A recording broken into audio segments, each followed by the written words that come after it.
So she was not only drowning me, she was holding my head underwater. Mm. I mean, why would Taylor Lorenz care about little old me if she hadn't completely lied? You get what I'm saying? It's almost like she wanted to make sure I was dead. Right. So that kill shot from the New York Times article made sure I went down. So that really upset me. I think that's when I was gonna just like move forward with my life. And then when I heard that, I'm like, oh hell no, you messed with the wrong Mexican chick, okay? My feisty will come out. And so I just obsessed about looking up everything about Taylor Lorenz, anybody that she had wronged. And I started kind of taking notes. And it was really like a war room with the red yarn going back and forth, like who is she connected to? Who is she smearing? And anybody that she had done a negative article about, I started reaching out to them. Like, what really happened? Mm. And I started to find all these allies where I'm like, oh, this person wasn't so bad either. I have to accept that if she wrote these negative things about me, maybe some of these people that I think, oh, I don't know if I want to talk to that person, maybe they're not so bad either. So, and then I got into this clubhouse room. Taylor was attacking Mark Andreessen online. And Really? So Mark Andreessen is this tech billionaire that basically invented the internet Yeah, browser. A16. That's a big opponent to go after. Yeah, and he's basically he has like the biggest tech fund in Silicon Valley. And she had tweeted that Mark Andreessen said retarded in a clubhouse room when they were talking about the Wall Street bets thing going on. But actually, Mark Andreessen didn't even speak in that room. And she was basically being a hall monitor that was like a Karen hall monitor, like, hey, someone said a bad word. You know, this is the same reporter, by the way, that wrote a full article about Mr. Beast and how he's apparently homophobic because one time he tweeted, my printer's being gay. Okay? Like, she's unhinged. This is not a person that is well. And I don't like to speak poorly of people, but I'm just saying, like, this is somebody that destroys people for no reason, apparently gets like off on these canceling people. I don't understand that type of mentality, but these people do exist. So I'm in the clubhouse room. I think it was called like, you know, Screw the New York Times and Taylor Lorenz or something, you know, and she kept getting booted off of Clubhouse. Like she hated it because if you block her, I think she couldn't go in the room. And so this is like a neurotic reporter that's like, everybody's talking about me in this Clubhouse room. Anyway, she wasn't in there, but Mark Andreessen was in the room, and I got up on stage and told my story about what had happened to me. And in that room afterwards, somebody DM'd me and said, hey, I think I'm an attorney that will take your case. And I'm like, really? I mean, I don't have a lot of money, you know, basically nothing at this point. And I meet with the attorney, and he takes my case on contingency, which basically means you don't have to pay anything up front. Wow. Only if you win. And remember, the New York Times hasn't lost since 1964, so the chances are slim, right? Yeah. But I had a really good case. Taylor Lorenz had actually done some, you know, those emails that she was sending me before the article came out. Mm-hmm. So in the article, there was a line that said something like, quoting another creator, Ari leaked my nudes and sent them to business partners and people in my house as revenge because I wanted to leave her agency, which was 100% false. If you want to know the story quickly, the creator, another manager DM'd me and was like, or text me, and he said, hey, by the way, one of the head guy of the Drip Crib, there's a Telegram group with like 100,000 people in it, and it's saying that he sent nudes to a 14-year-old girl. I'm his manager. Mm-hmm. So out of professional responsibility, I'm like, can you show me what you're talking about? Like, and so he screenshotted the thread, the Telegram thread that already hundreds of thousands of people had seen. Mm-hmm. And it was just like, you know, it was barely, you couldn't see, it wasn't nude photos. It was like a thumbnail image, like tiny, but you could see where somebody had posted, he sent these to a 14-year-old girl or whatever.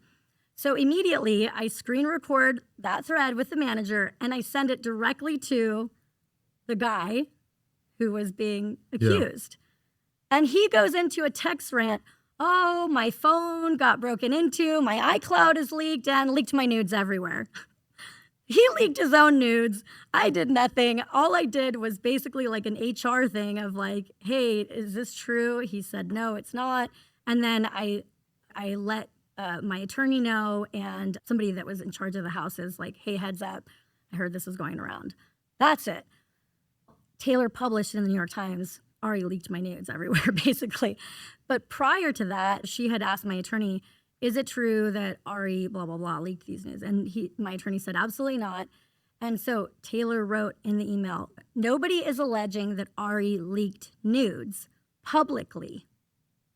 So the only line that got through passed a motion to dismiss. So almost 4 years later, this is after I'm fighting this case for 4 years, the judge says, okay, the case can go forward on one statement, and it was that leaked. And why? It's because Taylor had emailed me and said, nobody's alleged that Ari leaked nudes publicly. Wow. So now we're only hinging on 2 words of the whole article and maybe like a comma, leaked my nudes and sent them to business partners. You get what I'm saying? Wow. So it came down to 2 words. It's like surgery. That's crazy. And that's why the media is not afraid of it, because they can basically say anything that they want. Yeah, they know how to word it. But Taylor made a mistake. Wow. So that's what costed them you ended up settling, right? Yes. By the way, you don't get any discovery. Like, you don't get to see the emails between Taylor and her editor, her and the influencers. You don't get any of that stuff until the judge says you have a case and you can get discovery. So now, once you're at that stage, even if you have lawyers on contingency, which was a miracle that I got that, most people won't get that, and good lawyers, by the way, once you get that, now you have to pay for expert witnesses to prove, like financial accountants that would say, well, yeah, she was a TikTok influencer and she would have made $11 million. You have to pay those people tens of thousands of dollars. So in order to continue, then depositions, my attorneys wanted to depose Taylor Lorenz so bad. I mean, those would have been memes for the century. Because, by the way, Taylor Lorenz is the definition of a cry bully. Do you know what a cry bully is? Cry bully? Yeah. They cry when they get bullied?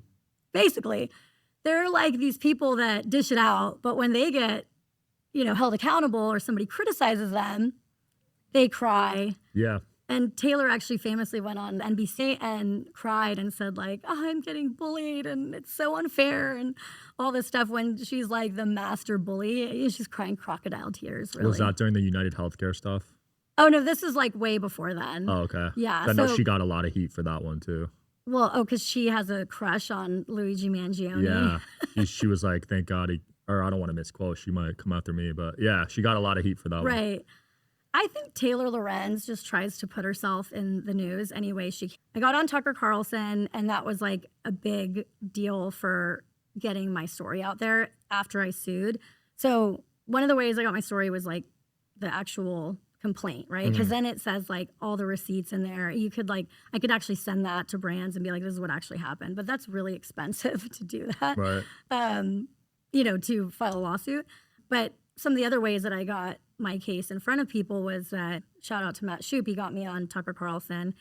And that was really interesting because it was like, imagine like a year pent up of like, I want to say like everything she did, but I have 3 minutes. So I watched every episode that I could of Tucker, and I wrote down like as much data as I could. Like if I liked one of the people on there, I would write how long they spoke for, what they talked about, how long Tucker talked, and I like timed it. Wow. So when I finally got to go on there, I had prepped, like, okay, I'm going to talk for X amount of seconds, and then I'm going to let him talk and whatever. And one of the things that I learned was write your story down like you're telling it to a 12-year-old, because if you get lost in the weeds, people are not going to pick up on your story. So I just did like a couple hit points of like, I repped these huge social media stars that were making millions of dollars.